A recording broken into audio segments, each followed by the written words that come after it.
pleasure of introducing our next incredible speaker. One of the best parts about this business is this is a family that we choose. Who feels like you have a new family? Yeah, welcome home. Sophie Louise Hughes, other than being a bombshell, queen of the bombshells, is what she calls her tribe. I've gotten to know this gorgeous girl. I'm not going to tell you about her story because that's part of her feature. She's an NMD 50 club. Her sponsors are international. She's made Australia her home. And I just love her heart, and everything about this girl is make it fun. She's as real and down to earth as you can imagine. And we're honoured to have her here on the stage of the game plan today. Sophie Hughes.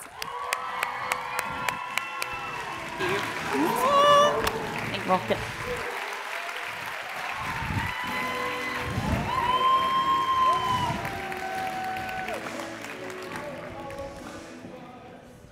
Thank you so much for having me today, guys. It is honestly an absolute honor to be on this stage today, and it's kind of surreal because the 90-day game plan changed my life 2 years ago.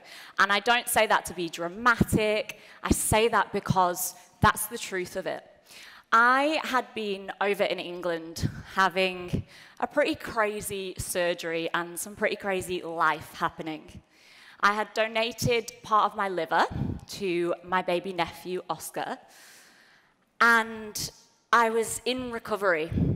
I was heading back to Oz after 4.5 months in England, and Linda reached out to me. She was running this incredible event that we call the 90-day game plan.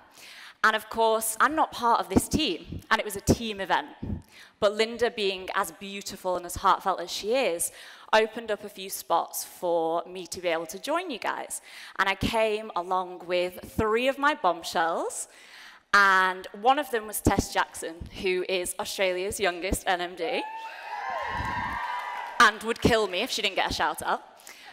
And I want to share that because I had 3 people in the room that day. So look around you at who's here with you, because you never know who's going to be your next NMD. You never know who has the power to change your life and whose life you can change. And so Linda invited me to the 90-day game plan, and like I say, I was in recovery. I was in so much physical and emotional pain that I didn't know if I was going to be able to get here. I couldn't even hold my own handbag at this point. But I made it work, and I stood at the back of the room for most of the event, and I was in and out doing yoga stretches. I think everyone thought I was a total weirdo. And I was stood at the back of the event, and ironically, the event was switched the other way. We were in this very room, but I was probably stood about here. And I had my aha moment. You know, we all talk about this light bulb moment when everything changes. Emma Sneddon was speaking, and honestly, I had no idea what she was talking about. I was in a trance. I was just listening to every single word she said, and I was bawling my eyes out. I don't mean like, oh, can I have a tissue? I mean like ugly crying, like red, puffy, not attractive. And I was crying because I was so disappointed in myself.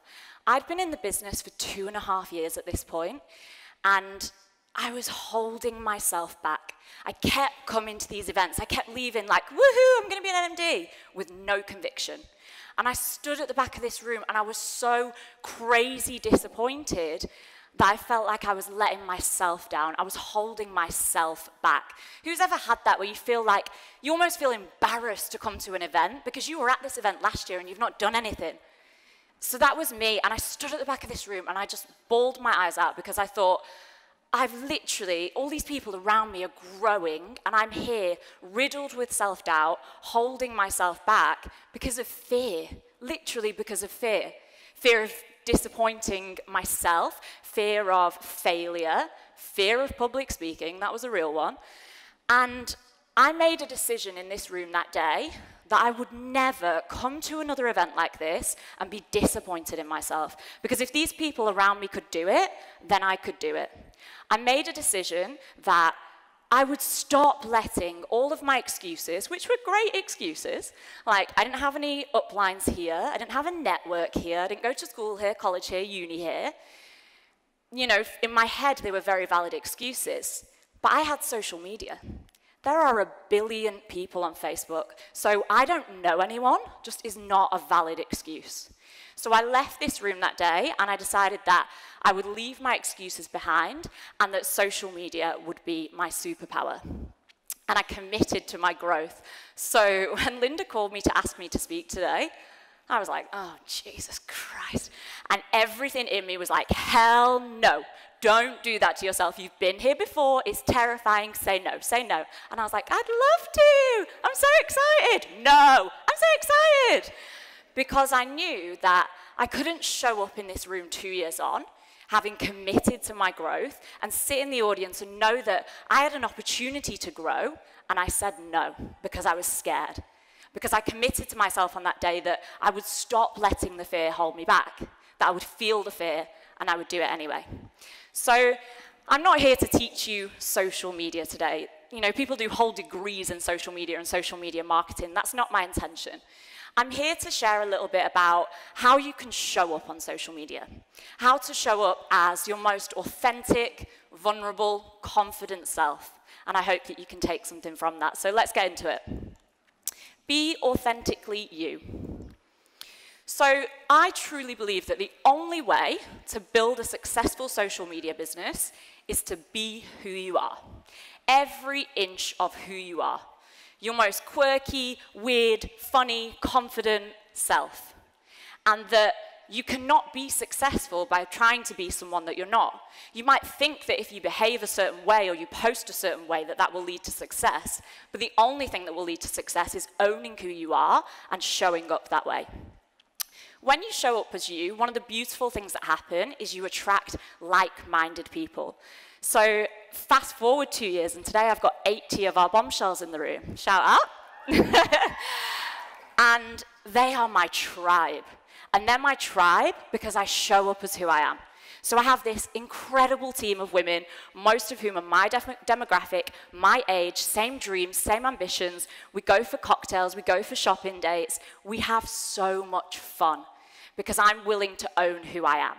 If I tried to show up as someone else and tried to attract a different demographic into my business, I wouldn't have the success that I've created today. So you might not even be aware of your lack of authenticity on social media. Sometimes this shows up. Have you ever tried to write a post? Some of you will have done this today. Tried to write a post and it takes you like half an hour to think of what to write. And you're like, oh, I just don't know what to write. I don't know what filter to use. I don't know what to post. It's because you're so in your head that you're focusing on all the exterior factors, and you've got to bring it back to what is your message and what do you want to share with the world. This is one of the biggest reasons that copying doesn't work. If you lack authenticity and you are easily distracted by shiny things, so there are so many beautiful brands out there on social media that you'll see daily on Instagram, and I see them and I'm like, yes, I love that. What I don't think is, yes, I love that and I need to change my brand accordingly, because my brand is who I am. So don't get distracted by shiny things out there. Figure out who it is that you are and stay connected to that.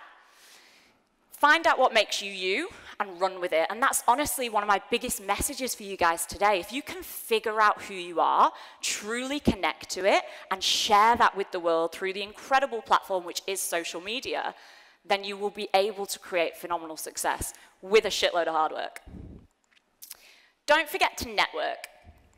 So this is something I see constantly on social media. We all know someone who has the most phenomenal brand.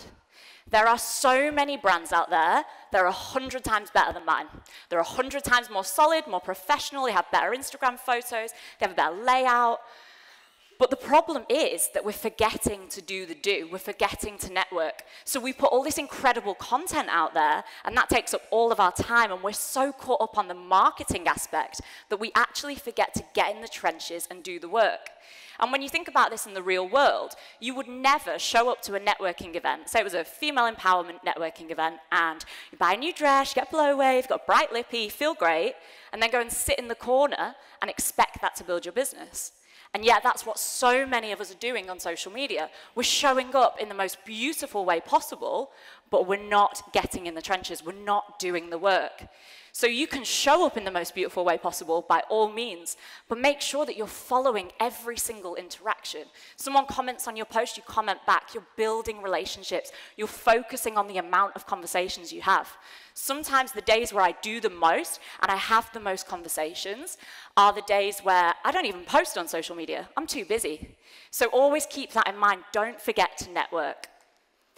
Building trust. The posts that have been the most successful for me in my business have been where I am real, raw, and vulnerable. This post was so incredibly difficult for me to post because this was the first time that I put a bikini on with my new scar, and I have a 7-inch scar from my beautiful surgery with Oscar. But this was so hard, like this was such a tough time for me. I'd worked in the modeling industry for 10 years at that point, and this just changed everything. But I knew that I had to share this on social media. If I wanted to be successful, I had to be willing to be every inch of who I am. Not just the confident, not just the sass, not just the modeling pictures, but every single inch, and I had to own that. And I really encourage you guys to show up in the most vulnerable ways that you can. The stories that have made you cry today, the stories that have made me cry, are where people are willing to be vulnerable. And social media is an incredible space for you to show your vulnerability. So add that into your social media. Show the world who you are. No one wants to join perfect. We don't look at perfect people on social media and think, oh, she's relatable. We look at people who are willing to be themselves, and that's when we want to join them. Post like you're posting to 1 million people. I have a girl in my team, she has no idea I'm going to give her a shout out, but her name is Bonnie Jean Teresa, and I saw her Instagram stories about 6 weeks ago, and I honestly thought she was an NMD. I thought she'd somehow slipped under my radar, or she was from another country, and I was like, wow, her social media is incredible. Turns out she was in my business, and she was a VF. She was posting so confidently that I thought she was an NMD. And why shouldn't she post that way? Why should we wait until a certain position to post in a certain way? You've got to show up as your most confident self, because that's how you get to NMD.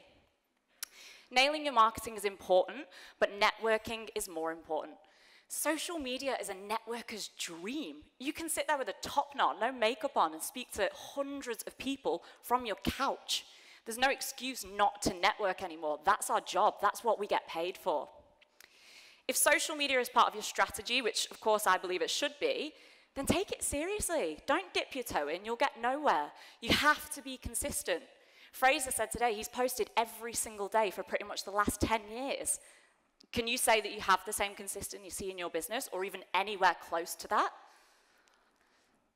Stop telling yourself, oh God, I want to scream this at you. Stop telling yourself that you aren't a social media queen. What is a social media queen? Like, what even is that? You're you. You have an incredible product. You have an incredible message to share with the world. You've got to get out there and share it. Stop saying, oh, I'm not pretty like her. I don't have as many followers as her. I can't be as successful as her. Well, no, not if you stay within those limiting beliefs. You've got to believe in yourself, and you've got to believe that the world needs to hear what you have to say. The world, your business, your team, they need you to show up as who you are. You are doing yourself, you are doing the world, you are doing your team a disservice by being anything other than every single inch of who you are. So show up. Leave this room today and figure out what it is that makes you you. Figure out what those excuses are that we started with at the start of the day, and commit to leaving them behind. Commit to showing up as your most authentic, most confident, most vulnerable self. 2 years ago, I stood here as an SSC, Club 6, riddled with doubt. If you'd have said to me then, in fact, then when someone would say, oh, do we have any volunteers to get on stage? I left. I was like, I'm out. If you'd have said to me then, 2 years from now, you're going to stand on that stage and speak and share, I would not have believed you. But I believed in myself from that moment on. I chose to leave my excuses in the room, and I chose to show up as who I am. And today I get to stand here as an NMD Club 50. So I'll leave you with this question. 2 years from now, where will you be? Thank you.